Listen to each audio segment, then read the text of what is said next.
அனைவருக்கும் வணக்கம். நான் உங்கள் Udayarasan. All of you good morning. நேரம் அப்படின்னா என்ன அப்படின்னு சொன்னால், இந்த வயசில் நம்மள்கிட்ட இருக்கக்கூடிய ஆகப்பெரிய செல்வம் என்று சொன்னால் அது நம்மளுடைய நேரம் தான். இந்த வயசில் நம்மளுடைய இந்த இளமை காலத்தில் நம்மள்கிட்ட இருக்கக்கூடிய மிகப்பெரிய செல்வம், அதிகாரம் என்று சொல்லக்கூடிய வகையில் எல்லா வகைக்கும் பொருந்தக்கூடியது எதுன்னு பார்த்திங்கன்னா இந்த நேரம் தான். இந்த நேரத்தை எப்படி கையாளுகிறோம் என்பதை பொறுத்து தான் நம்மளுடைய வாழ்க்கையின் மாற்றங்கள் அடங்கியிருக்கு. ஒவ்வொரு இடத்துலையும் இந்த வாழ்க்கைக்கான மாற்றத்தை, எதிர்கால வாழ்க்கைக்கான மாற்றத்தை நாம் இப்பொழுது எப்படி சிறு சிறு மாற்றங்கள் மூலம், சிறு சிறு முயற்சிகள் மூலம் எப்படி மாற்றுகிறோம் என்பதை பொறுத்து தான் நம்மளுடைய எதிர்காலம் அமைந்திருக்கிறது.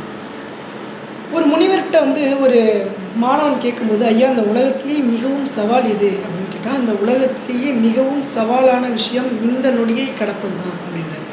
ஏன் இந்த நொடியை கடப்பது தான் மிக சவால் என்று சொன்னால், இப்போ இருக்க நொடியை நீ பார்த்து கடந்தால் மட்டும்தான் அடுத்த நொடியை சிறப்பாக அமைக்க முடியும்.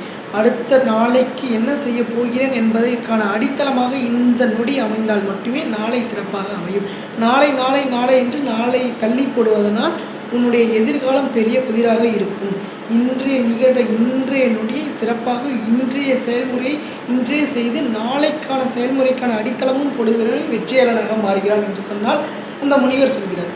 அப்போது இந்த நொடி, இப்போ இருக்க நொடியை சிறப்பாக கடந்தால் மட்டும்தான் அடுத்த நொடியை நான் என்னுடைய வாழ்க்கைக்கான நுழைவாயிலுக்கே நுழைய முடியும் என்பதுதான் ஒரு நிதர்சனமான உண்மை. ஆகவே இருக்கின்ற நொடியை சிறப்பாக பயன்படுத்துங்கள் என்று கூறி விடைபெறுகிறேன். நன்றி, வணக்கம். பாய்.